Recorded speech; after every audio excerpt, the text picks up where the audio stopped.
At Arizona State University, we're bringing world-class education from our globally acclaimed faculty to you. Earn your degree from the nation's most innovative university. Online. That's a degree better. Learn more at asuonline.asu.edu. Life is a workout, and Smoothie King is here to help you power through. Whether you're grinding out bicep curls or muscling the couch across the living room, crushing morning miles, or sprinting through back-to-back meetings, Smoothie King has fuel to help you maximize your workouts, own your recovery, and elevate your game. Give your body the energy, protein, and power it needs with a lineup of delicious smoothies made to help you conquer your goals. Only at Smoothie King.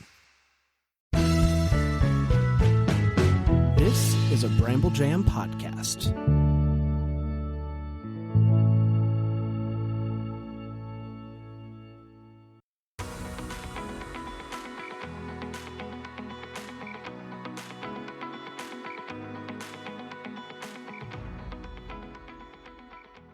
Welcome to Girls Gone Hallmark, a Hallmark Review podcast. I'm Megan, and I'm a longtime Hallmark fan. I'm Wendy. I'm a former Hallmark hater. Today, we are starting the second semester of the Girls Gone Hallmark Summer School series, and we are beginning our reviews of Mistletoe Murders, and we are starting with combining episodes 1 and 2, Poison in a Pear Tree, parts 1 and 2. A little more on that in a minute. Hang out with us when the podcast is over. The best place to find us first is probably Instagram, where we are Girls Gone Hallmark.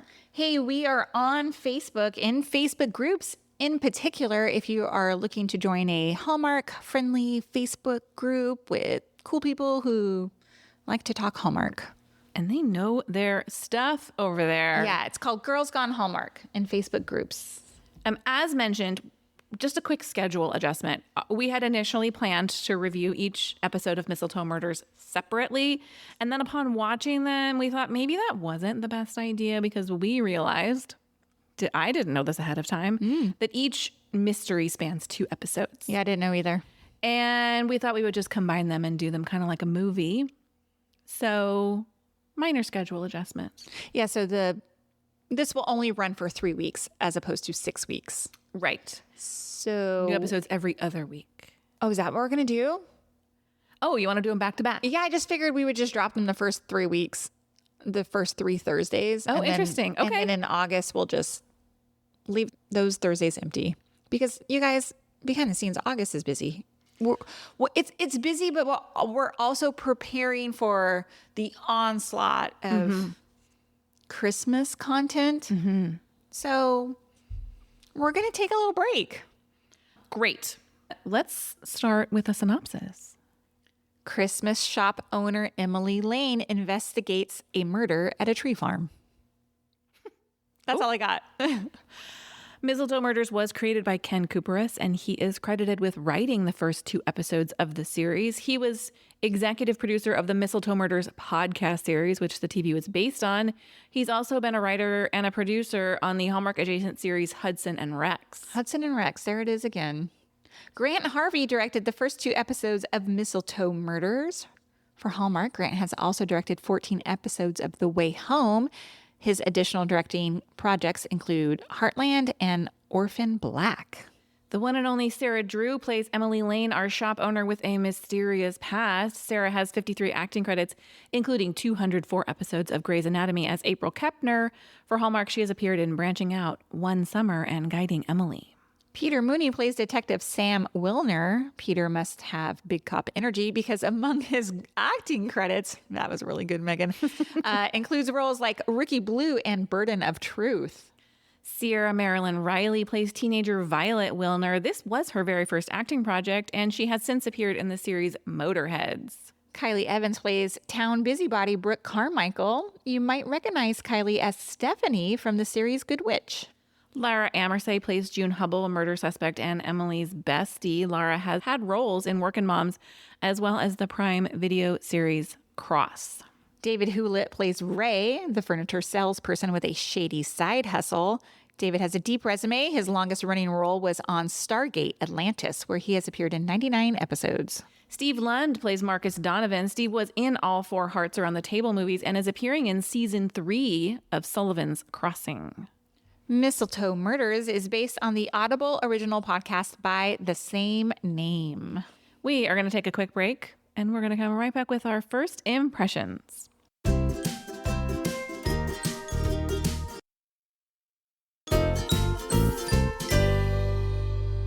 Hey, Wendy, what is your first impression of Mistletoe Murders Poison in a Pear Tree? Oh, sorry. This mystery did not come to play, and neither did Emily Lane. Ooh. My first impression is I've heard the term cozy mystery tossed around, and I think Hallmark nailed it here. Agree. Can I tell you, hold on a second. I really want to make an edit. I have to ask my 17-year-old how to exactly do that, but I want to make an edit of like Emily Lane to this song. Do you know what song that is? No. It's I Did Something Bad by Taylor Swift from the Reputation album. All I can think about while I'm watching this is like Emily has this sort of like baddie energy. Yes.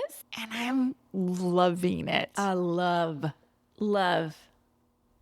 Let's talk about Sarah Drew and the character she plays, Emily. Please. First of all, I'm all in on Sarah Drew. I love her. It was really the movie One Summer that we recently reviewed that like was the tipping point for me.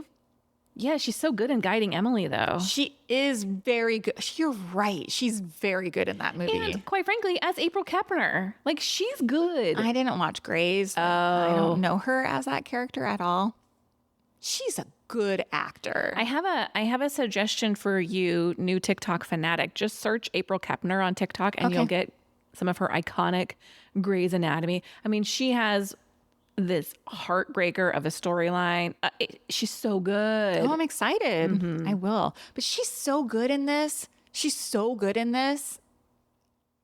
The way she delivers dialogue is like how you and I would talk to each other. Yeah, I feel like she's like natural and warm, but she's just a little bit sarcastic too. Yeah. And the way it's delivered is like mwah, chef's kiss. So good. Yeah, here's one thing I like about her. Look, we are familiar with this setup, right? We've got the cop, Sam, and then we've got the amateur sleuth. But Emily Lane is not your average Hallmark heroine. Yes, here. We know she's got some sort of mystery past. She clearly knows her stuff. I mean, look, the hidden briefcase moment with the passports, her lockpicking skills, the explosion. I love her. And I love that her character's got a lot of depth. She's not just like, I'm a Christmas tree shop owner who happens to be crime adjacent and I'm going to solve this crime because it involves my friends. She has a reason. Yes. So my notes about Emily Lane are that I think she's Hallmark's most intriguing lead, like ever. Oh, When I was watching it, I was like, okay, she's giving me Alias energy. If you Yes. remember that, like, of course, she's not a spy. I don't think she's a spy, but like the lead character in Alias was a spy. And like, it's that sort of kind of like, I mean, that briefcase with the multiple passports is giving spy. something. And what I also find super intriguing is she hiding in plain sight here? I'm a Christmas shop owner. Yeah. Like, what's the backstory here? I love it. I love it so much. I have in my notes that she's not just like a nosy amateur sleuth here. Like, she brings a skill that we're not fully aware of yet. It's more Amy Winslow than Hannah Swenson. Yes. And I love that. This is a good thing. Question. Are you more anxious for the reveal of Emily's backstory, or were you more anxious for the Amy and Travis kiss? I'm more anxious to learn about Emily Lane's backstory because, and this is no shade to Mystery 101, it was a series I really enjoyed. But with that said, it was very Hallmark. Mistletoe Murders to me feels elevated to a level of, in quality terms, similar to The Way Home, production-wise, director-wise, like that kind of level. And also, I think that because it's based off of a successful podcast, The storytelling was already there. the storytelling's already there, but I don't feel like they're trying to dumb anything down for the audience. And sometimes I feel like Hallmark might be a little watered down in terms, especially with the mystery stuff. This felt different level to me.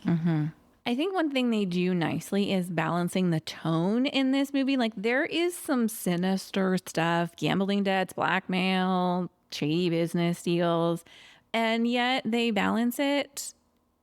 And they've found the piece that makes it Hallmark. And I have not listened to the podcast, but you have, your hot chocolate tastings. You have Emily runs this shop that would go out of business 10 and a half months out of the year, but still manages to be her bread and butter somehow. And part of me is knowing a little bit about her backstory. I'm like, is it a front?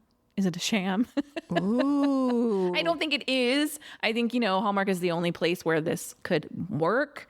But I think they are balancing the mistletoe and the murder piece of it nicely.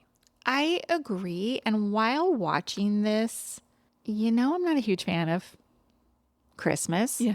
And I know it's called Mistletoe Murders. It feels to me like it's just operating like during the holiday season. It's not like a part of the story. They're not bashing you over the head with it. Yes. It could stand alone even if it removed the holiday element from it. I agree.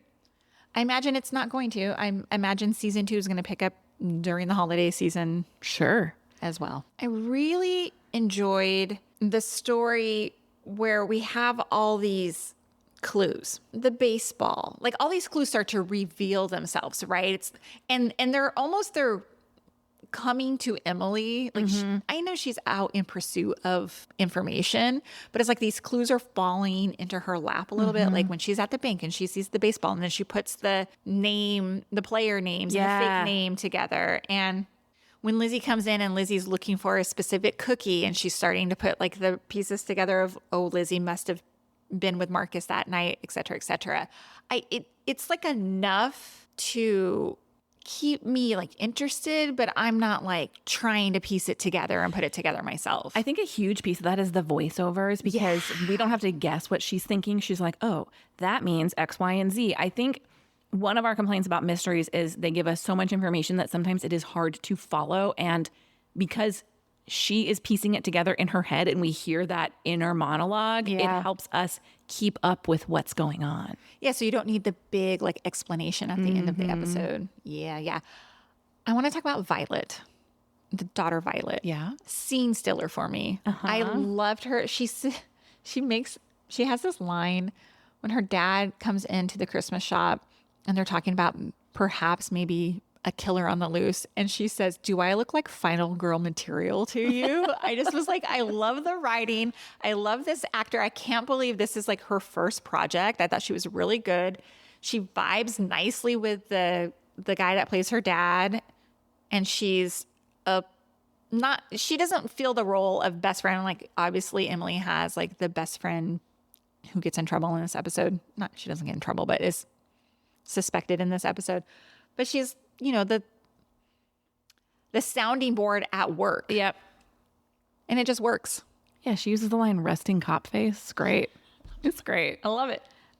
Speaking of supporting characters, big fan of Detective Sam. I like his dry wit, but it's also balanced by the fact that he's really warm with his daughter and very actively participating and trying to make it so that like their life has changed, but her life doesn't have to, and then takes the chance to listen to her when she's like, look, we can adapt.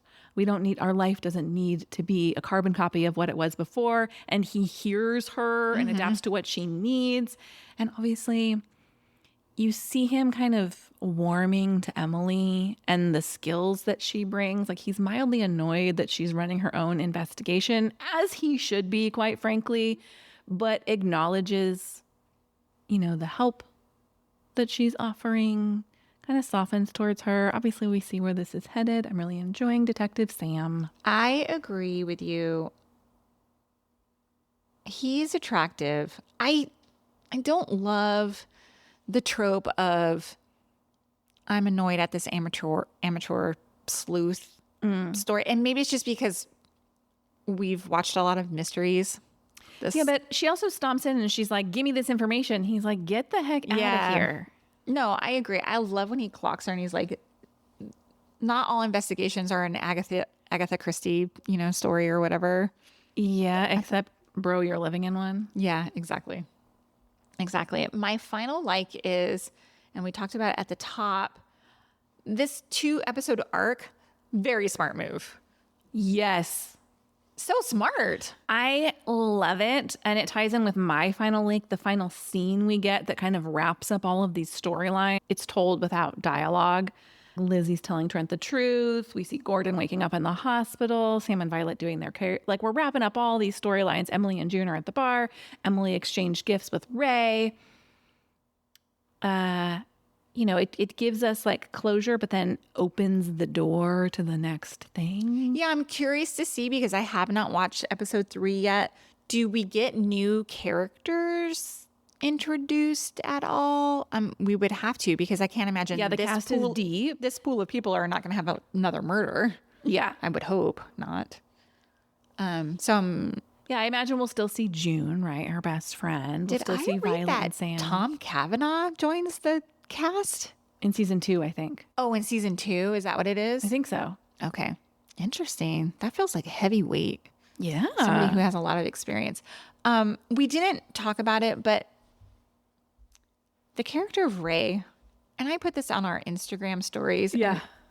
There are a few of you who knew what I was referencing, but is he not Jonesy from Beverly Hills 90210? Yeah, as soon as you said it, I was... Like shady side hustle, good guy, maybe doing some not so good things. Yeah. I loved it. I loved it too. I loved it. I really like him. Let's talk wishes. Let's talk wishes. Mine are very few. Yeah, me too. My first one is, it's kind of a yes, I do, but no, I don't. I want more information about Emily's backstory. But then again, I don't. I'm like, give it to me just in breadcrumbs. Mm-hmm. It makes it more enjoyable that way. So, Yeah, I mean, that final scene in the first episode where they show the flashback to her all in black and the explosion behind her, like, that's great. that's super interesting. It was the end of the episode 2 when she like pulls out that. Yeah, the gift from Jonesy. It's right? gotta be a gun, right? I know. That's what it's in my wishes too. Like, what is it? Is it a gun? Is it a burner phone? I don't know. Yeah. What is it? I don't know. I'm dying to know. But I also feel like a gun's too obvious. Like, what could it be? I don't know. But yeah, I'm really enjoying her backstory. I'm enjoying the slow reveal. Another thing I want more of, I want more Brooke and more Sue. I'll be shocked if we don't find Brooke Carmichael at the center of one of these mysteries this season. She plays the perfect little town busybody. We didn't really get enough of her, in my opinion, in these first 2 episodes, but they do set her up nicely to be kind of getting in the middle of something sticky coming up. I thought so too. So I also like Sue, the diner owner. I think she could be involved in a bigger way as well. I like her. She's real funny. She's real dry.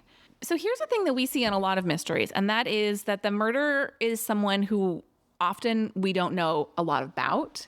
Not always the case, but sometimes they'll introduce this character and then we won't see them, or they'll be like really peripheral. And so we don't suspect them. And they did that in this case, and it's Rowan. And I felt sometimes I find like it's maybe too easy.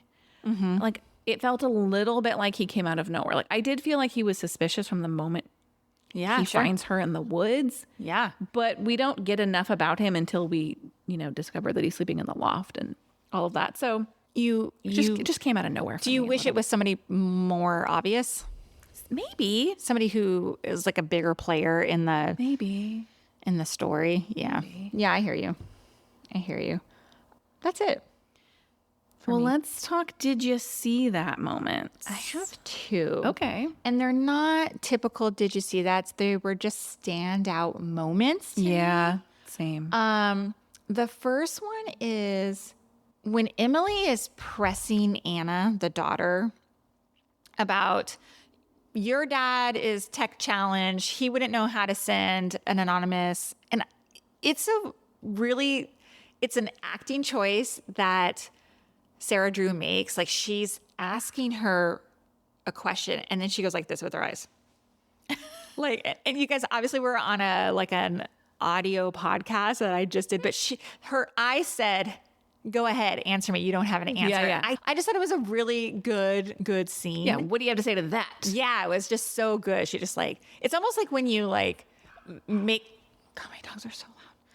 When you like make a person flinch, like, Yeah. you know what I mean? It just was, it was really good. Yeah. It was really good. The other scene has to do also with Emily, and it's when she's confronted with Rowan up in the barn rafters. And Rowan says, you shouldn't have come up here. And Emily looks possessed to me in this moment. And she's like, he says, you shouldn't be here. And she says, I should say the same thing to you. And she like goes for him. And then that's when she crashes through the rafters. I was like, what is happening? I need to know the backstory of this baddie. Yeah, that's great, because what's funny is that scene, to me, the remarkable thing to me was the fall was so good. It was so well executed, the way she hits the ground and comes out of that. But you're right. It's like we're starting to get a hint of who she is and what she's capable of, but she's interrupted by the floor giving away. That's great. Yeah. You know, like you, there's not a lot of real did you see that moments for me, but I would like to say one thing I noticed. I found the inside of Ray's office to be very incongruous with the outside. Like his office is very nice. It's well appointed. It's clean. Everything's organized. The front of his building is like dilapidated and falling down. You know, this discount furniture is kind of like a front for whatever other shady dealings he's got going on. I just found the two to be an interesting contrast to each other. Interesting. Is he running guns through his business? Is that what's happening? Guns and passports and... I don't know. I don't know, because to me, I'm like, he's kind of like the bad guy with a heart of gold. Yeah. Like when he talks to Emily and he's like, how did you know what I was into? And she says, game recognizes game. Loved it. And he goes, I don't know what that means, but I'll take it. Like he doesn't give me like sinister, you need to be afraid of me, bad guy vibes. No, Although, I'm afraid of Emily. Yeah. That's who I'm afraid Yeah. of. Yeah. I'm like, please don't be like a terrible bad person that I can't. You know that show You, where Joe Goldberg is a murderer, but you're like, I'm enamored with Joe, the murderer. Because he's so charming. Yes. I'm like, is that what's going to happen with Emily here? Or is she going to be like a Robin Hood situation? I don't know. Hey, what did you rate this first 2 episodes? I gave it 4.75 stars. I gave it 5 stars, acknowledging that my patience for Emily's backstory and the Emily and Sam slow burn might run out, but evaluating these two in a vacuum, thought it was great. So good. I even told my husband, I was like, numerous times, I go, this is really good. This is really, really good. He won't watch it. No, my husband wasn't interested in watching it either, but I was like, I think you'd like it. Hey, thank you for listening to this episode of Girls Gone Hallmark. We'll be back next week with our reviews of Mistletoe Murders episodes 3 and 4. We'll see you next time. Goodbye. Bye.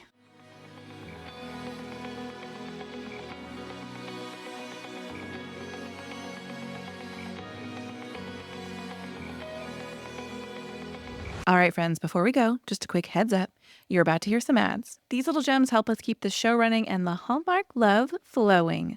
So do with that info what you will. Grab a snack, hit the skip button, or maybe, just maybe, listen in and discover your new favorite product. Bye.